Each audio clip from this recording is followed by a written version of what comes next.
Escape from Tarkov? More like escape from the video games industry, because their new greedy decision is having them run out of town with people chasing them down with pitchforks and leaving their game in droves.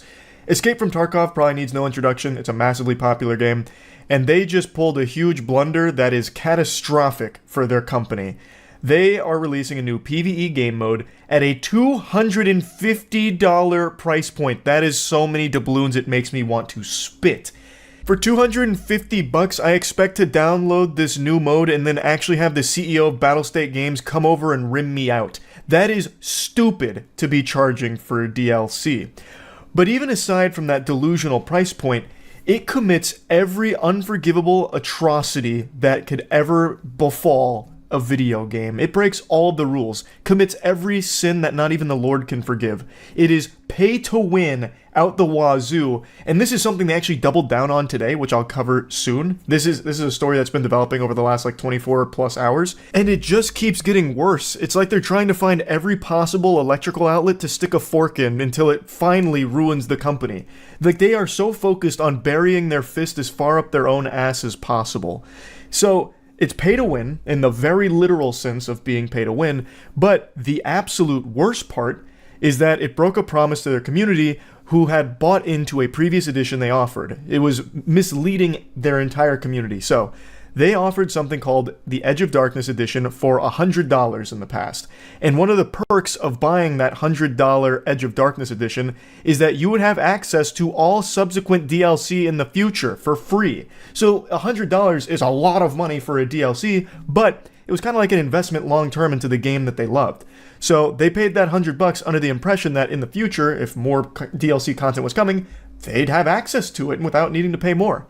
But now, fast forward to the Unheard edition for $250, they are not allowing the Edge of Darkness buyers access to that DLC for free. They would still need to buy that. Now, initially, that was going to be it. You'd have to pay the extra $150, but with all of the backlash that understandably came from this, they decided to dip their toes into a compromise where they would offer the EOD buyers 6 months of access to the Unheard edition, so they get a fucking free trial, like a drug dealer giving them their first hit for free. It's laughably pathetic. I don't even think Mr. Krabs would pull some shit like this, because even he would recognize that this would ruin his business.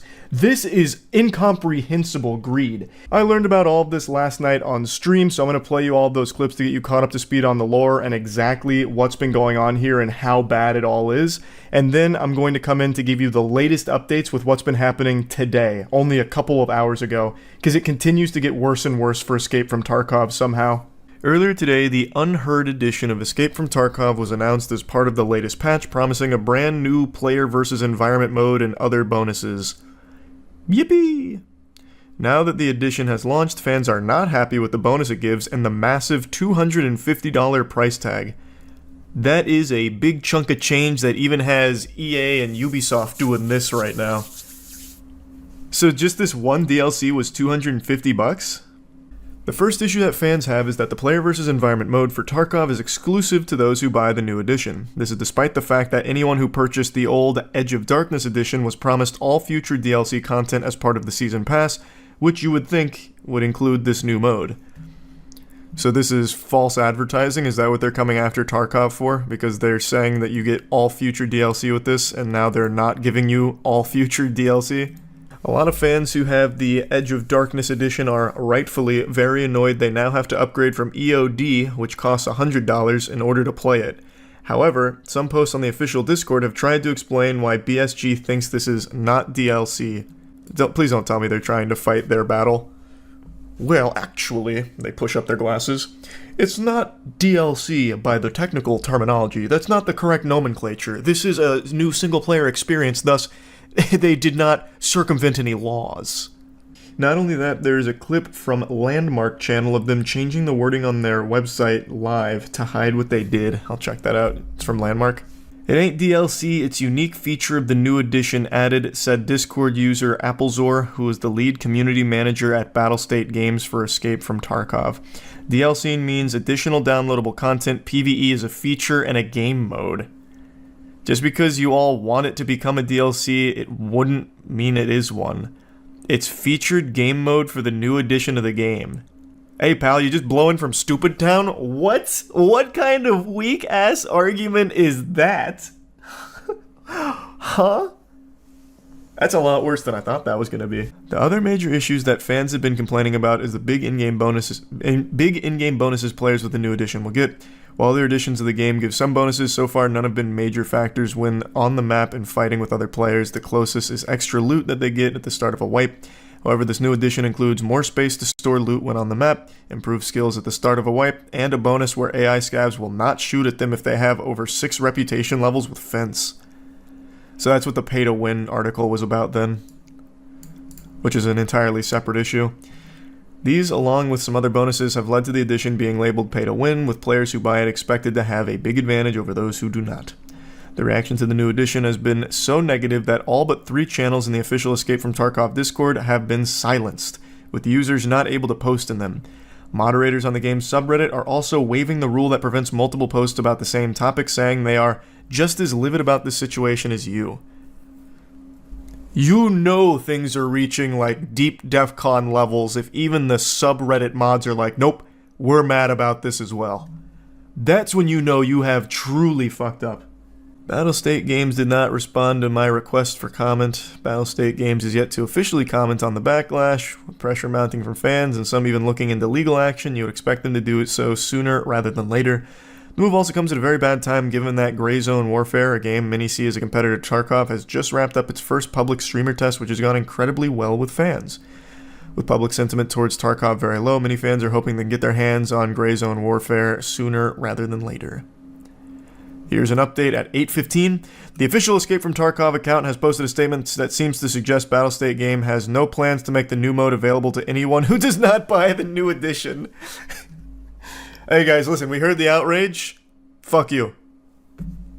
PvE mode is a unique feature which is available only for owners of the Unheard Edition. We will keep you updated on new features exclusive for EOD owners. And then they even got community noted. New game modes are generally accepted as DLC if put behind a paywall. Battlestate sold EOD with the promise that they would receive free access to all subsequent DLCs. So they're even getting their ham steamed by fucking Twitter community notes. Not only that, there's a radio you can call in friends mid-raid to help you as a PMC, which has never been a feature. It sounds very strong. You're still gonna buy it, right? Brother, I don't play Tarkov. And you would never catch me spending $250 for a fucking DLC. I don't even buy DLC when it's like $5. You think I'm gonna drop 250 clams on this? Who do you think you are? I am. Or I'm not. I would not do that. That's craziness. Tarkov devs are also shitting on the competitor game on Twitter. That just means that they're kind of desperate. I imagine this is what you're talking about from his stream. They just changed what you get retroactively to avoid the folks calling them out. I've talked with ANPC, National Agency for Customer Protection again. The only way we can solve this is if we make formal complaints to BSG about this. If they are left unresolved for 30 days, we can proceed with the lawsuit, no problem. If they answer negatively, we can proceed. I suggest you all to do formal complaints as BSG. Make them have 1,000 lawsuits at once. This is available for Europe, the 30 days thing. Man, that severely underpaid social media guy for BSG is going to have the worst 30 days of his life. Meanwhile, all the big wigs are just going to be counting their money from the whales that won't be able to contain themselves, scratching at the neck and spending the $250. I've been playing Tarkov for like 8 years. This hurts, man. Yeah, I don't even play Tarkov, and this is pretty painful just to read. I don't know how they thought this would go over well. That's something that I just can't wrap my head around. Like, it's 2024. These companies hire tech-savvy people. They have social media experts. They have these fucking think tanks and focus groups, and yet somehow these kind of decisions still go through. There really must just be this epidemic of people that spend money no matter what and say nothing. Like, this has to somehow be profitable for them, because it happens too often. The big problem is them changing the promise. Oh, and that's not even that is a big problem, but to me the biggest problem is just like this outrageous price point that they thought was gonna work. Even if there was no broken promises, I still feel like most people would see $250 for some fucking DLC and scoff. Look at Star Wars Outlaws, for example. Granted, you get a lot more out of this for 250 than you do out of Star Wars Outlaws for 130, but even still, those prices are fucking insano style. And you want to know what else is laughable and pathetic? Their social media guy who's fighting for his life right now on Twitter. So, Escape from Tarkov is by far the biggest in the genre. However, there are a couple of competitors. And this lone warrior with access to BSG's Twitter, the company behind Escape from Tarkov, is doing his best to try and play hardball, fight fire with fire. But he didn't realize he was bringing piss to a poop fight and ended up covered in filth. He desperately tried to plant his feet here and make a public slapping display. There was another game that was taking advantage of all of the hoopla here, recognizing that Tarkov fumbled and that a lot of players were leaving, so they made an announcement saying like, hey, you guys are welcome in our game. And the BSG social media champion tried this little maneuver. Have a nice 20-minute adventure in the blatant plagiarist game, In and Out.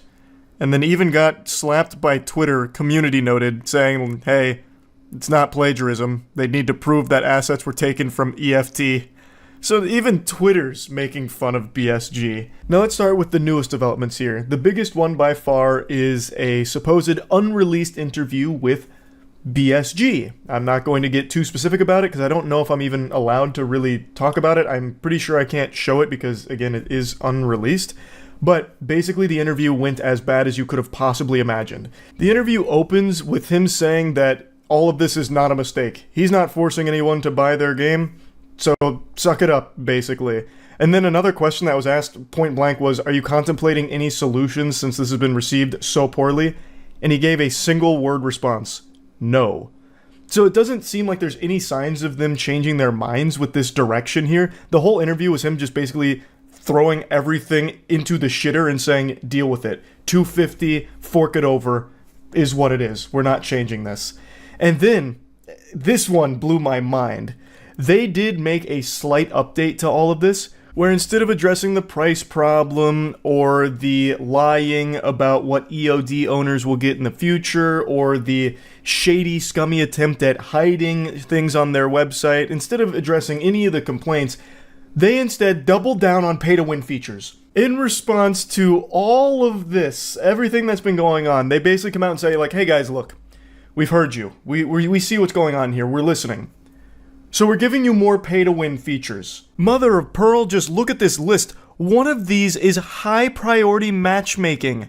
They're getting a priority queue for 6 months. It's not even the lifetime. Keep in mind, they're not giving you lifetime access to the Unheard Edition pay-to-win shit. It's a 6-month trial to try and get you hooked and hopefully get the whales to buy into the 250 down the line. Like, this is...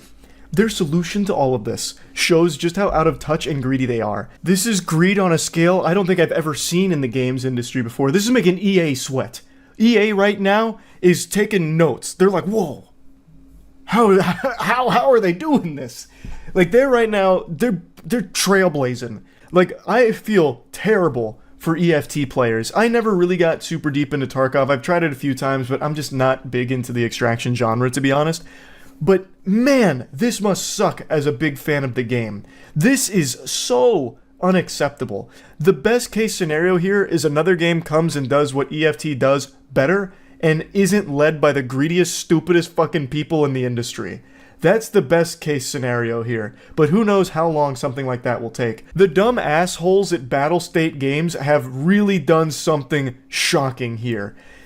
In an industry that is overcome with greed out the wazoo, somehow Battlestate Games just found a new low. That's impressive. Actually impressive. Anyway, though, wishing the best for the EFT community during this time, because Jesus, that shit is awful. Yeah, so I just want to talk about this a little bit. That's it. See ya.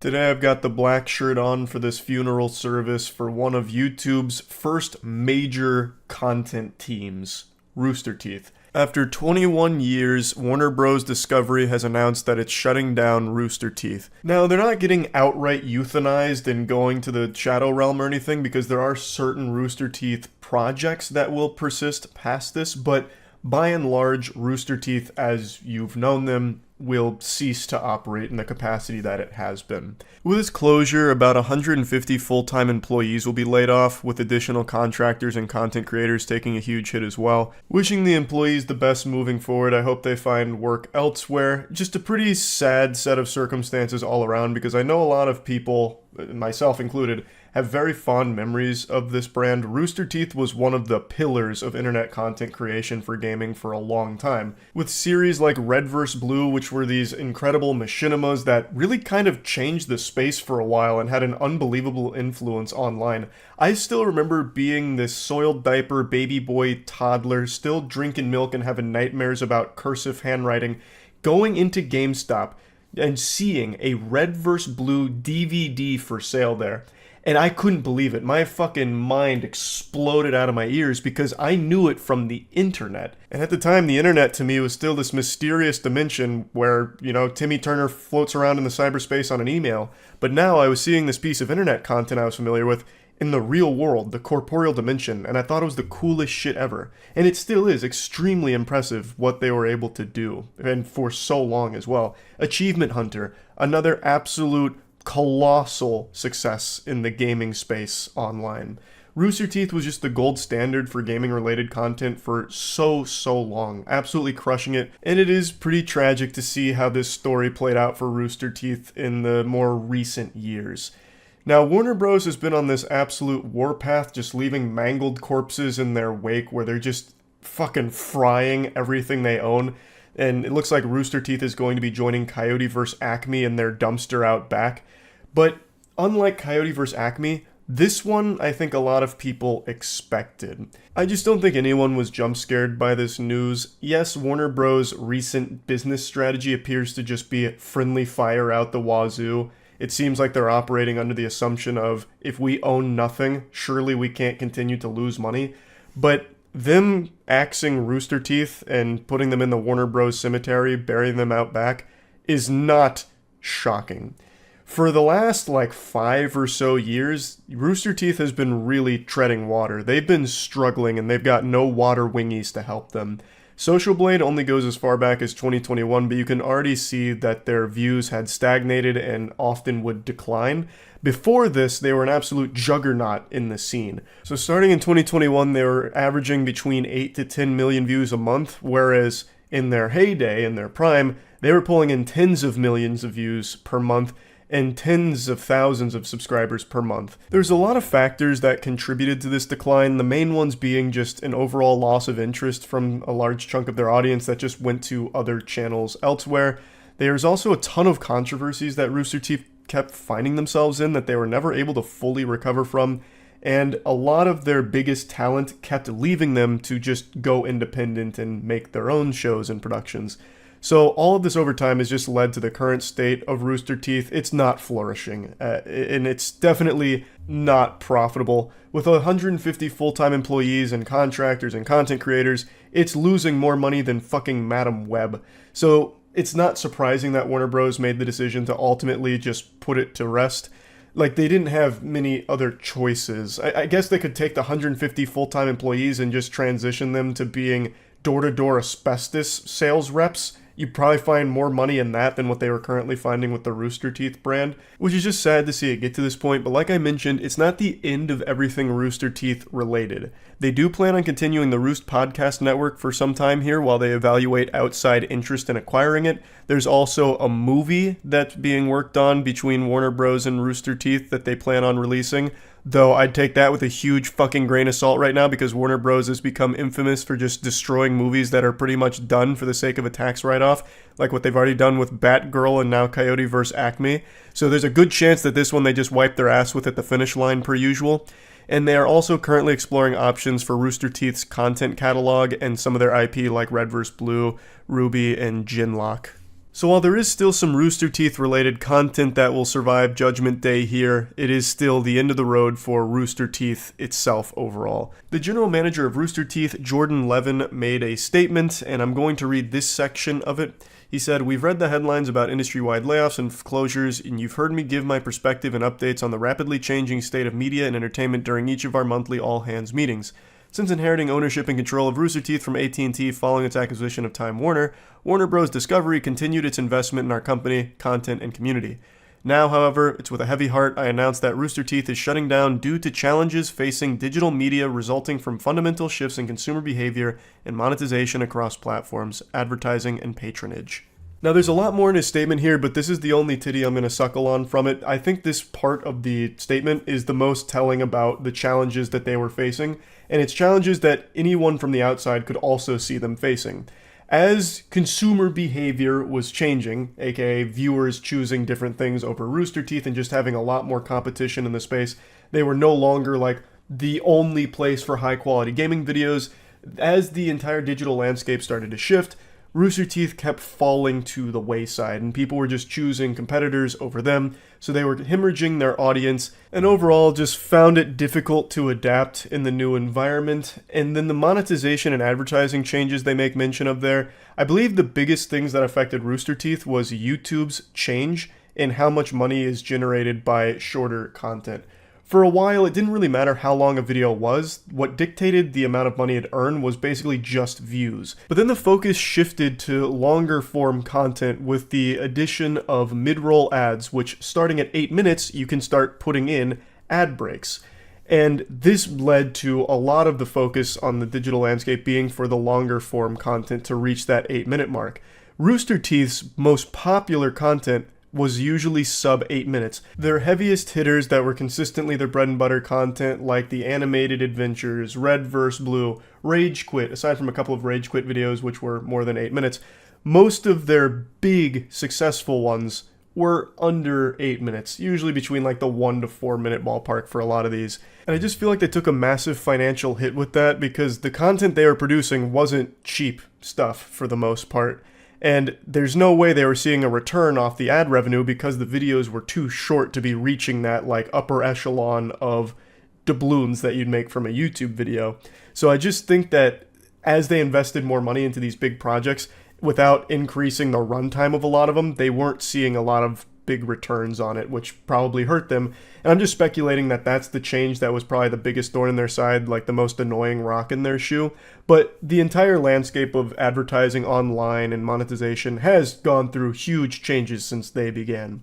I just feel like that's probably the one that was the most hurtful to them. But anyway, I'll stop speculating on that and instead speculate on something else. So a lot of people have been wondering now with this announcement, what's going to happen to all of the Rooster Teeth affiliated channels that are under their umbrellas? Things like Funhouse or Slow Mo Guys, things like that, because Rooster Teeth had a lot of other channels outside of just their main one. How will they be affected? I have no fucking clue. It seems like a messy headache to me, since they're under the Rooster Teeth brand, which is, of course, owned by Warner Bros. Discovery, which has now pulled the plug on it, taken it off life support. It feels like the other channels are going to have to go independent if they want to keep them going, but I don't think they can just do that. They'll probably have to buy it from Warner Bros., right? Wouldn't that be how it works, considering they just got shut down by Warner Bros.? So if they want to go back up without them, they'd need to acquire the rights from them, I would think. But I also don't really know how all of these inner workings here with their deals go.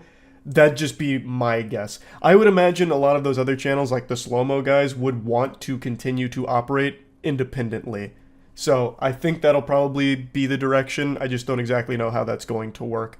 But again, I'm just a fucking idiot, so there's a good chance that maybe it's not as messy as I think it'll be, and it might be pretty seamless going forward. But either way, it is sad to see Rooster Teeth shut down after 21 years online and being such a pioneer in the commercialization of gaming content online and really just internet content in general. Rooster Teeth was at the forefront of like breaking ground and commercializing this whole space. So they earned their flowers here, and I'm wishing the best for everyone that was affected by this with the layoffs. I'm wishing you all the best moving forward, and rest in peace to Rooster Teeth. That's about it. So yeah. I briefly mentioned the situation with Unity a few days ago, just as a tiny little blurb, basically a cameo appearance in a Marvel movie. I just kind of went over like the very basics of everything going wrong with Unity.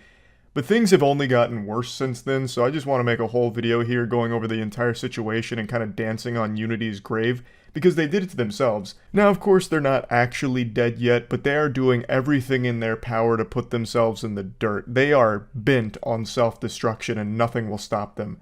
It's like a scene out of 24, with Jack Bauer interrogating a terrorist and they're doing everything they can to take the cyanide pill to end it all. That's Unity as a business right now. So a channel called Upper Echelon just released an incredible video going over all of the new information about this situation, so I'm going to show you some clips of that, as well as just give you the broader stuff as well, just in case you're unfamiliar with all of it. This is going to be an all-encompassing biblical smackdown of everything Unity related. Unity Technologies, a video game software company responsible for making the Unity game engine, has recently adjusted their fee structure. On top of a flat subscription service, they will now charge game developers per install, with retroactive terms of service changes, and that monetization scheme will have a severe negative impact on a great deal of projects. In a nutshell, that's where all of this disaster stems from. He has just given you the macaroni, so allow me to give you the cheese. Unity made a big announcement about a change to their monetization model where if you reach a certain level of success with their product, they will then start dipping their greedy, grubby little paws into your pockets and take a little piece for themselves out. So, if you're using Unity Personal and Unity Plus, you're eligible for this fee once you reach 200k in revenue over the last 12 months and have 200k lifetime installs, and that number increases to 1 million in 12 months and 1 million installs when you're using Pro or Enterprise. So basically, they will start taking money, and it's dictated how much at each level, per install of a game once it reaches this threshold. Now, there is no faith in this company left, like there's nothing but bad will, so no one really has any faith that they have any means of detecting fraudulent downloads. A lot of people were very quick to point out that you could absolutely fuck someone in the face by just constantly reinstalling these games on like virtual machines or pirated copies, but Unity's like, no, we've solved everything. Actually, piracy is extinct now. We'll know if that's happening. But no one believes them because it's very hard to take them at their word when they have no good faith left. So, there is potential for this to be exploited in a big way where you could cost companies or individuals tons and tons and tons of money just by gamifying this fee. And it's not like Unity really has an incentive to stop that because they're making the money off of that fee.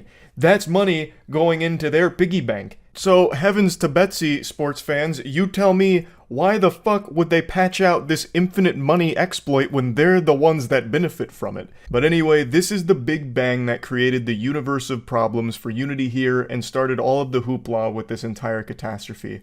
The best way I've seen it described is, imagine if Adobe started to put up a big stink about YouTubers using their product. Like, imagine Adobe comes out and says, you know what, we've arbitrarily decided that YouTubers that reach a certain threshold of views are going to be subject to a fee because they use Adobe Premiere to edit. So, MrBeast, for example. MrBeast will now start paying X amount of dollars per view because he edited his content with Adobe. It should be pretty clear why that is an extremely scummy and ridiculous idea. And that's fundamentally what Unity's doing here.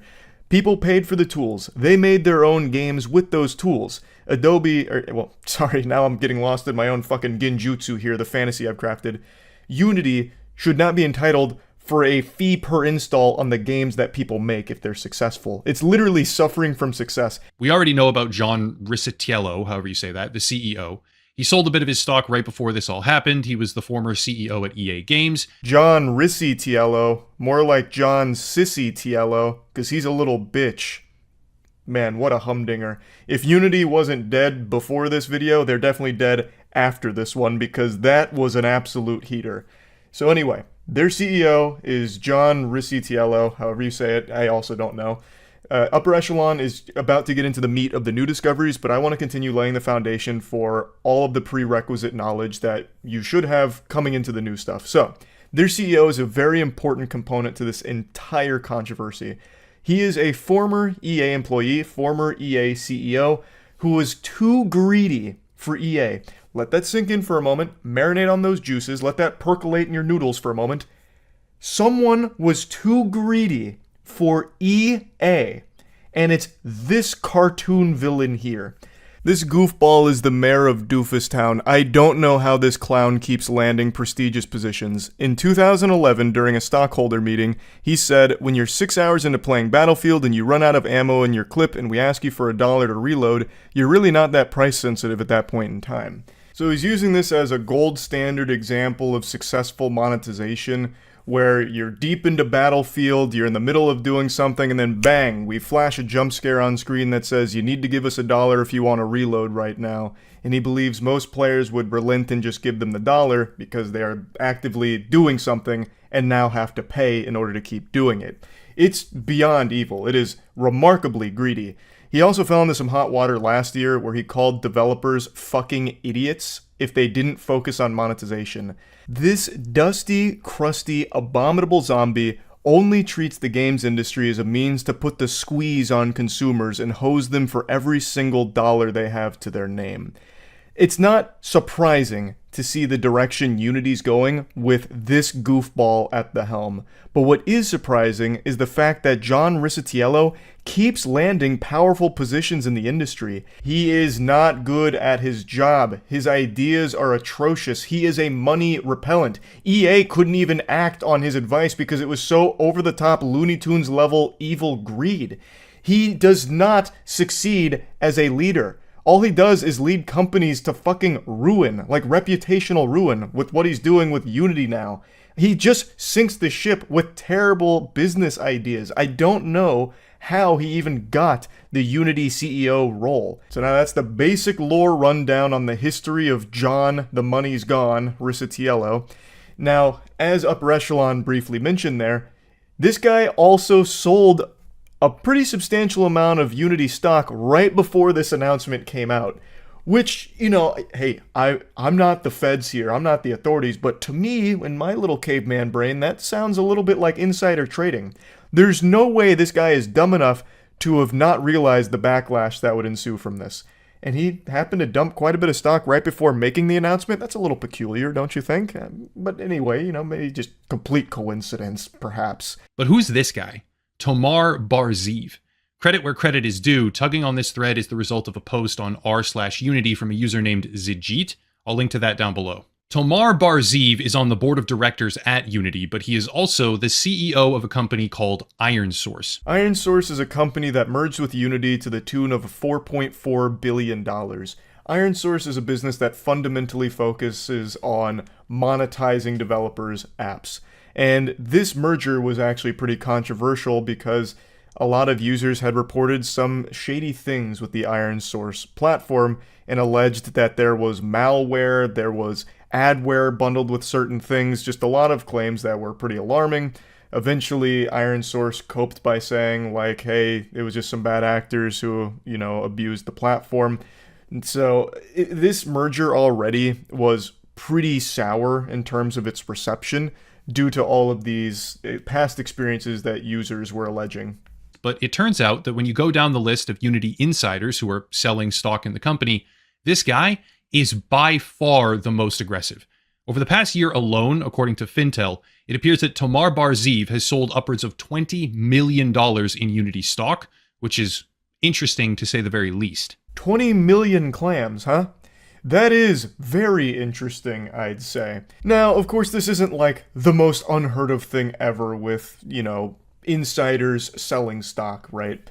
But the volume that he's selling, especially in comparison to the others, the frequency, and just his position within the company all makes this a very interesting case of selling 20 million doubloons worth of your Unity stock here. First, at the same time as this $4.4 billion deal, or merger, was taking place, a company called AppLovin made a competing offer to buy out Unity completely for $20 billion.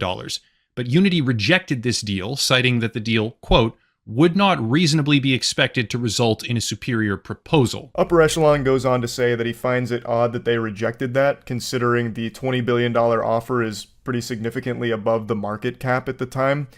But he did say that with the AppLovin deal, Unity would have been dropped to 49%, so there is complications to it. But this is an important piece of the puzzle here with everything going on, because Upper Echelon expands a bit further into the merger with IronSource, which was significantly less than they would have got than if they went with AppLovin. So there is a bit of a head scratcher to it, but Upper Echelon is diving deep in here and picking out all the breadcrumbs and getting to the truth. During the deal with IronSource, two investment companies, Sequoia Capital and Silver Lake, pledged to come on board with $1 billion invested in the deal itself. Two more people, one from each of those companies, joined Unity's board of directors: Egon Durbin and Rolaf Botha. these nuts. Starting with Egon Durbin, he is a founding principal and managing director at Silver Lake, which it now appears, I shit you not, has sold the entirety of their directly held remaining stock in Unity Technologies, disclosed as of yesterday. Casually sliding in that D's nuts moment was spectacular. Really appreciated.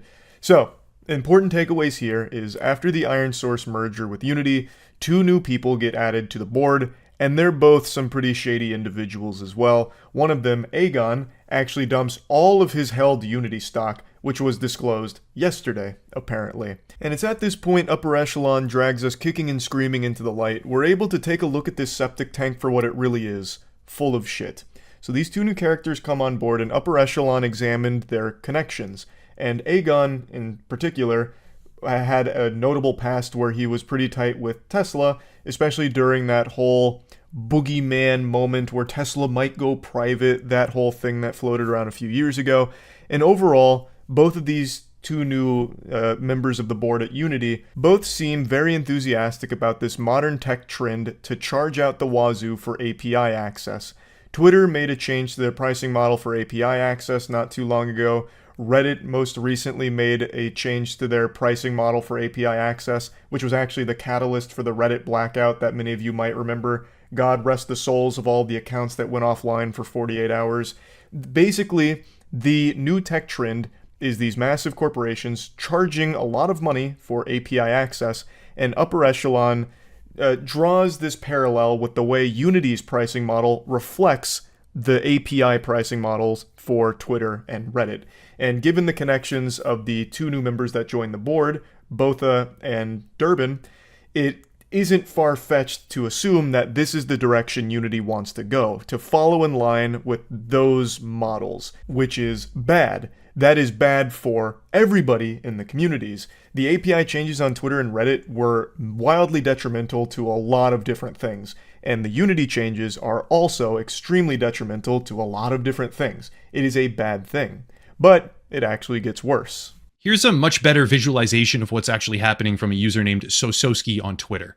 The yellow indicates the portion of developers who will now lose between 10 and 25% of their revenue with Unity's new terms of service.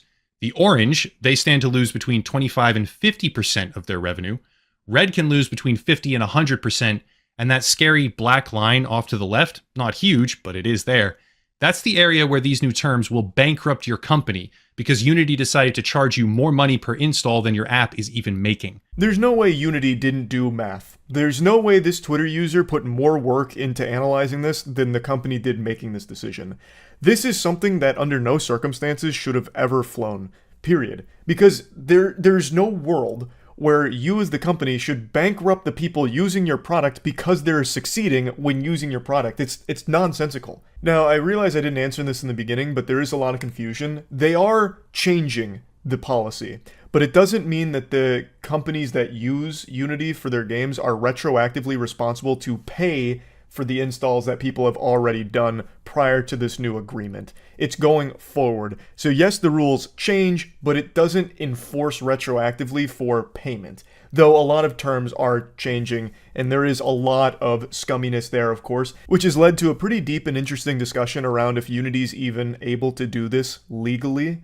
And I'm not an expert, so of course take this with a grain of salt, but from what I've researched and from what I've read, it is legal to change the license the way they have and then still hold previous products to the same standards of the new license, even though when they made the game that license wasn't the same. It's legal to do that. It's just a morally fucked up thing to do and then enforce it that way retroactively. So there is a lot of nuance to this, and then the whole thing is just a messy fucking disaster. Truly, top to bottom. But I don't think it's illegal per se. But who knows? Maybe it is. I've seen discussions about a potential class action lawsuit from some developers, so I guess we'll see.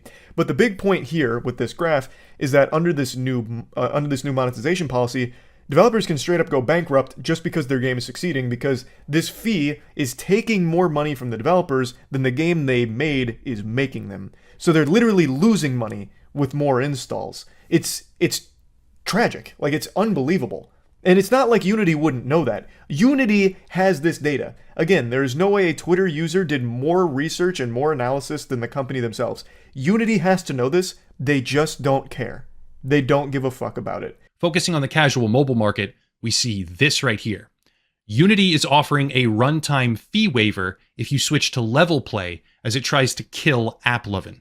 Level Play is a service from IronSource. That decision emulates a pattern that began with Twitter, was mirrored by Reddit, and is now making its way through the broader markets. The decision itself appears to be aimed at killing a competing service after Unity actually rejected a buyout offer from that service's owner in favor of a merger with IronSource, who stands to gain the most from this entire controversy. I went a little out of order here, but I wanted to save this point for last. So apparently Unity is offering a fee waiver if you switch to the IronSource service, the Level Play service. So the conclusion here, the overall conclusion that Upper Echelon draws from all of this information presented is that Unity is going down the modern tech trend model of the API charges that Twitter and Reddit use and implementing something very similar when it comes to game development in their products. And it seems like a lot of this is aimed at killing a competitor that actually offered to buy them out, AppLovin. AppLovin is a service that does directly compete with what IronSource is offering here, Level Play. So it does seem like all of this is trying to follow that trend and also trying to destroy that competitor. Now, I highly encourage all of you to go finish Upper Echelon's video because he gets into a lot more of the nitty-gritty here, as well as how developers are combating this currently and what they can do going forward in order to fight back against this kind of unhinged greed. But there are still so many pieces left on the chessboard that Upper Echelon does go through. So I'm going to put a link to his video in the description of this one. I highly encourage you to go check out the rest of it if you want to see even more about it, as well as how deep the rabbit hole goes, because again, there's still a lot more to this, and Upper Echelon does a great job at shedding light on all of it. So yeah, I think it should be pretty clear why so many gamers and pretty much everyone is upset about these Unity changes. This tech trend is not something that people should be celebrating, not that anybody is, but it really is a horrible trend with all of the API pricing changes and now Unity trying to integrate that model into gaming. All of this is a much worse thing for consumers, the average person, in this case, gamers and game developers. It is a bad scenario all around. So this situation is one that I really don't think Unity should ever recover from. The company deserves to fail for this, 100%. This is an impressive level of delusional greed that should absolutely sink this company. So yeah, I just wanted to kind of go over all of this. That's really about it. So yeah. Another day, another disaster in the esports industry. Today, we have to mourn the loss of an esports icon, someone whose passion for the industry as well as their non-stop involvement in the space is something that's very powerful and special, something I think we can all learn from. I'm talking, of course, about Snoop Dogg. Snoop Dogg, as you know, is one of the founding fathers of FaZe. He's been with the company for about a year now, and honestly, it's probably what he's most known for now. Aside from all of the other success he's had in his career, FaZe is probably what Snoop Dogg is most known for, and unfortunately, we're gonna have to hold a funeral service for him now. Not because he's like actually dead, but because he's dead to esports. He has resigned from FaZe. According to their SEC filing, it wasn't due to any disagreements between Snoop Dogg and FaZe Clan, and it's only been a little over a year since he joined in the first place. I'm of course kidding. I imagine most of you didn't even know Snoop Dogg was part of FaZe Clan because they made this big hoopla one time when he signed up, but he couldn't even be bothered to show up to the announcement in person, so instead all they've ever done together is have a picture of Snoop Dogg holding the FaZe Clan chain. That's really about it. That's about where his involvement in FaZe stops. He took one picture with their chain, and that's it. He said, "All right, my job's done here. Thanks for the shares and the payday, I guess. Glad to be here." And he just kind of rode that for over a year. Just a severe case of goofball brain here with the decision to bring Snoop Dogg on to FaZe as part of their board of directors as well. This isn't a decision that is exclusive to just FaZe. This was actually a trend in the esports space where a lot of mainstream celebrities that have never touched the video game in their life all started being brought on board as kind of the face of organizations. So Snoop Dogg, that was supposed to be his role. And the idea is these mainstream celebrities open their brand up to new viewers, new potential customers, which will hopefully allow them to make more money because those new customers now might buy merch and help them actually generate a profit in an industry where profit is a forbidden, illegal word to use because it just doesn't fucking exist. In esports, profit is like finding a leprechaun's pot of gold. It's impossible. There's no such thing. There's very few orgs that turn any level of profit. It's very rare. So they all got desperate and thought this might be the play. Grab celebrities like Snoop Dogg and hopefully we'll get some new customers that'll help us get in the green. And it clearly has not worked at all. I think the idea, like the logic behind it, makes sense, but you'd need a celebrity who actually knows what the fuck is going on in the industry, or at the very least plays games. Snoop Dogg streams occasionally, but for over a month he couldn't even be bothered to turn audio on. He streamed completely muted, and he never noticed. He'd go over a month, with just a completely fucking muted stream, like you were sitting in a fucking sensory deprivation tank when you had a Snoop Dogg stream on. I guess maybe it was good for, like, sleep aid. That, might be a real argument you can make, but he is clearly not someone who ever understood esports to begin with. This was just supposed to be like a desperate Hail Mary to hopefully get new audience to, buy into the FaZe brand. And we can really see how well that worked for FaZe in particular here. The proof is in the pudding. This is a recipe for home runs. They can't stop winning here. Look at this fucking stock price, absolutely crushing it. So the point is, it's not something that FaZe alone is struggling with. All of esports is kind of imploding right now. The bubble has finally burst. In addition to Snoop Dogg making his grand departure from the space, CLG yesterday announced that they're pretty much folding as well. I believe they're being purchased by a different entity, but overall their operations are ceasing. They're halting all of their esports spending. I think the only thing they're keeping intact is their league-related arm. All the rest are being flushed down the shitter, so there's been mass layoffs, a ton of people banished to the Shadow Realm overnight here from the CLG closing of their doors, and it's a huge surprise to everybody. Especially because even just like a couple weeks ago, they were making new signings. Like they just signed 2 new Smash Brothers Melee players. And now, not even a full month later, they're like, actually, company's gone. We're completely changing everything.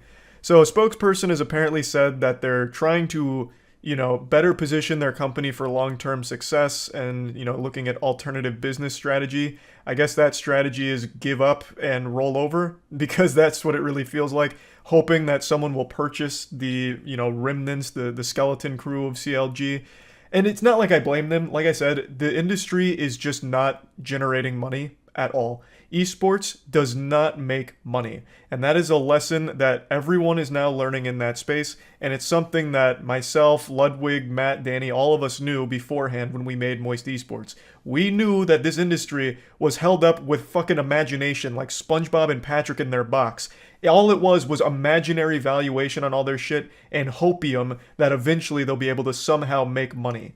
And that's not the reality of the situation. So we knew going into it this was going to be losing money out the wazoo, maybe forever, and we're fine with it because it's a space we are genuinely passionate about, but all of these other companies don't have the same luxury that we have. They do need to make money in order to continue to exist, and they really can't right now, so all of their business strategy over the last 5 or 6 years is eating them alive, which is why so many of them are experiencing these massive layoffs or just completely vanishing. Like another one, United recently had to fold as well. It's just been a really tumultuous period in the esports scene. I don't think esports as a whole are going to die, like competitive gaming isn't going anywhere, but these orgs they're having to swallow a very tough pill and learn that they've been making terrible decisions for years now and it's not working out. So CLG is the most recent victim here. But again, them and FaZe, they're still not alone. Even earlier this week, TSM, one of the biggest names in gaming, had to announce that they are going to have to be making changes as well. They're pulling out of several titles as well as just kind of pumping the brakes pretty hard on a lot of their other ventures that they were pursuing. It was even reported that they were considering selling their slot in the LCS, which is almost blasphemous because TSM's been in League of Legends since the fucking start. I mean, that is crazy. And of course, most of you probably remember that they had a huge deal with FTX, a $200 million deal that was also included with naming rights, so they were TSM FTX. But we all know how FTX, turned out, that fucking fairy tale ending.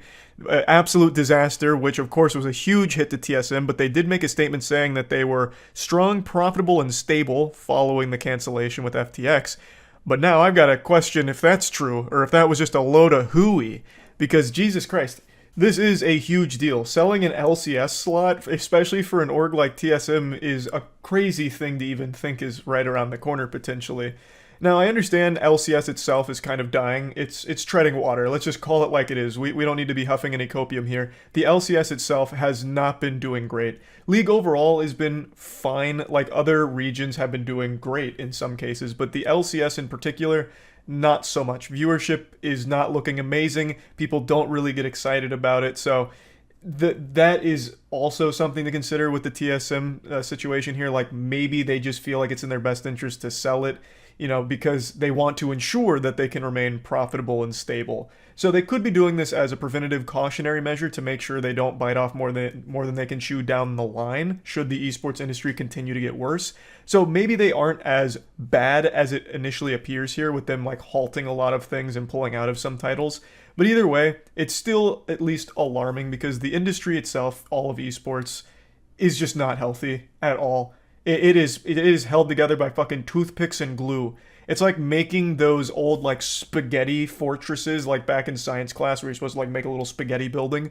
Like, that is pretty much the entire esports space, and right now that spaghetti building is really wobbling. It's sad to see, but it was also the most predictable shit ever. I don't know how people didn't see this coming sooner. Like, even on the outside, I know a lot of viewers are like, man, how the fuck are these esports orgs even profitable? And the answer was always, they're not. But for some reason, the orgs themselves never had this eureka moment, this, flip of the light switch to like, holy shit, this is going to be bad pretty soon. We're not able to actually recoup our costs. And now they're panicking, they're folding, and it's chaos, pandemonium. And I just wanted to talk about it a little bit because obviously I'm in the industry with Moist Esports, of course, so I see a lot of it and I have a lot of information on like the back end of what's going on with other orgs, and it's always just so surprising to hear that this is something they didn't foresee and didn't plan for accordingly. So yeah, I just wanted to kind of go over this whole topic, and once again, it is sad to see Snoop Dogg leave. I know most of gamers out there looked up to him as a hero in the esports scene, as kind of their inspiration behind the drive to compete in esports, and now he's left FaZe, so that's rough. But anyway, that's really about it. See ya. I know this isn't my usual setup, but don't panic. This is not a cause for alarm. I'm actually here by choice. What you're looking at is hours of hard work. For about a year and a half now, I've been teasing on stream that I'm finally going to get the motivation to set up my streaming room and make it look really fucking cool, like a beautiful gamer's wet dream. And take a look. Did I lie, huh? I went from one empty room to another. It's like Squidward when he goes to that place to be all alone. So yeah, I just haven't felt like finishing this room today, but I will pretty soon. Maybe in another year and a half, we'll see. But we're here now, and I want to talk about something pretty important, and it actually has to deal with something that I was personally involved with. It has to do with Artesian Builds. That's the company that built all of the PCs that I've used and have at the warehouse for my friends to use for all of the editing and all of the content production we do. I'm sure by now you've all seen the clips as well as read the headlines. Artesian Builds really fucked themselves in the ass. They put their own dick in their butt, and now, as of today, they're pretty much no longer a company. They're officially dead and buried. But how did we get here? What happened? Artesian Builds would always be streaming their latest builds, where they'd interact with their community as well as do giveaways and shit like that. And a little over a week ago, their CEO went on stream during a giveaway, and when the giveaway winner was announced, he checked their profile and deemed them too small to actually earn the PC. I'm not going to play the clips, they're very hard to sit through, but their CEO was just going on and on about them being super small and not really benefiting the company, and then insinuating that their community isn't supportive or all kinds of just horrible shit. It was like a full-blown supervillain monologue, and not only is it extremely embarrassing and just downright fucking disgusting, but it's also borderline illegal. You can't just not honor a giveaway for no reason. I can't run a giveaway and be like, hey, I'm giving away a water bottle of my spit or a jar of my farts, and then I announce the winner. I'm like, actually, this guy's kind of weird. He's a little stinky. I'm not going to give it to him. You can't do that. It's just fucking bad. And that's exactly what he did. He did it in a super condescending and aggressive tone. It really felt like he was personally insulted that the winner of the giveaway wasn't as large as he would have liked. So he was like really mean and nasty about it. He came across like spiteful, and he was delivering all of this as if he was in like the theater club doing some kind of show. It's like in the thespian troupe, he was given an assignment to act as a comically evil CEO, and he aced it. Because after doing this, he sank the whole company. They speed ran bankruptcy here. The company is, like I said, pretty much officially gone now. Around 50 or so employees have lost their jobs, and it all stemmed from this. This wasn't just like a combination of things. This was solely the CEO making a fucking fool out of himself and his company on this live stream during this giveaway. And then, of course, after this came out, a few other things were revealed, like apparently the way they were doing taxes may not have been up to code. I don't know a whole lot about that. That's alleged, but it is alleged that their business license or whatever was revoked and assets were frozen and shit like that. I'm not too sure there, but you can trace all of it back to this live stream, this fucking blunder here. They got scholars mated by their own CEO. They speed ran dead company all because of this one live stream fail. It honestly would have been less detrimental to the company if Noah, the CEO, had just gone on stream and goatsied himself, just full-blown spread his asshole at the camera like, hey, PC fans, you wanted a new PC build? Well, how about a look at my colon instead? And then just spread his cheeks apart. The company might even still be around in that case. Artesian Builds was a company that grew off of partnering with creators as well as just creating a community around their personalities. Like they streamed every build, they streamed pretty much every day, and they signed with pretty much every streamer on the fucking planet. They worked with the big boys like OTK, Mr. Beast, Nick Merckx, and everyone like that. And they had built a level of trust and a community around them. So when Noah does something like this, it completely breaches that. No creators want to associate with them anymore. So when the creators left, the consumers left, and Artesian Builds was left with their dick in their hand. They had nothing they could do anymore. It genuinely destroyed the whole company. Like I mentioned, I was partnered with Artesian Builds. I signed with them like over 2 years ago or somewhere in that ballpark. When I was like first with them, they had like 10K followers on Twitter and like 40 viewers per stream on Twitch. And they reached out to me and they just struck me as such professional and nice people. They were super sweet. And they obviously knew what they were doing because their builds slapped. I never had an issue with any of their builds or anything. And everyone I talked to, I didn't get any bad vibes from. And I even talked to Noah a couple times and I never once got the impression that he was like this, like what you saw on stream. So when this happened, I was equally as shocked and upset as everyone else. But I think it's important that people realize that there was like 50 or so employees at Artesian Builds. It wasn't just like the Noah show. So when he sank the company, 50 or so people lost their fucking jobs. And some of them, it was their passion. Like they loved it. There's one guy at Artesian Builds in particular that I'm not going to mention any names, but he was actually the one who came up with the giveaways in the first place. And the whole idea behind it is he just wanted to give high-end PCs to people that might not have been able to afford them and just give it to anyone of any size. That was the whole idea behind the giveaways in the first place. The CEO, Noah, didn't actually create the giveaways. It was this guy who came up with the whole idea just to like give shit away and like have a fun community that can just win PCs. And what happened is Noah took that and went fucking wild and wacky, full-blown insano style madman. He went off book going rogue and had this meltdown about it, which ruined everything.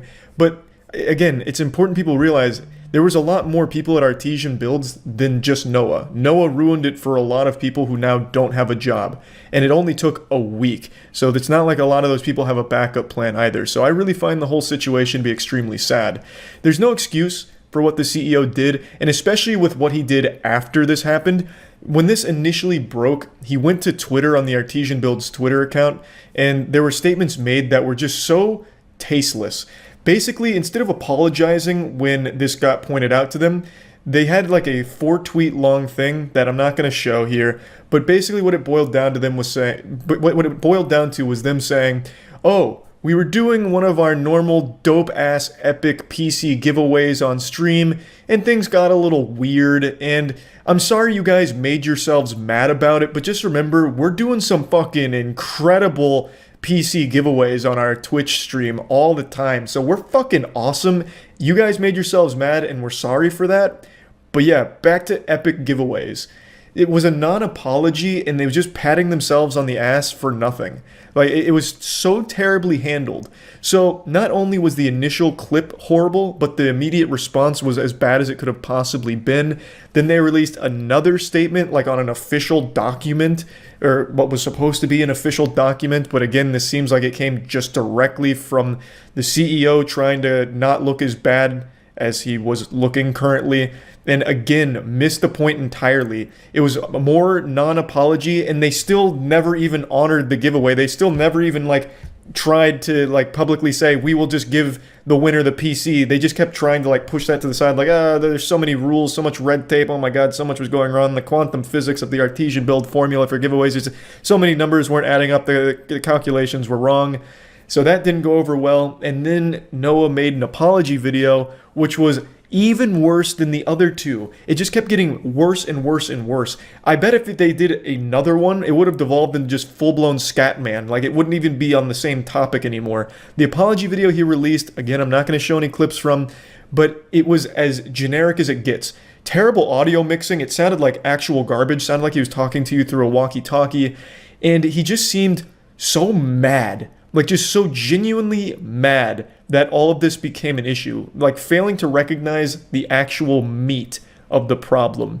And what made it even sillier is he let out a giant sigh, like a big sigh, and went, going forward, anyone of any size can win a giveaway.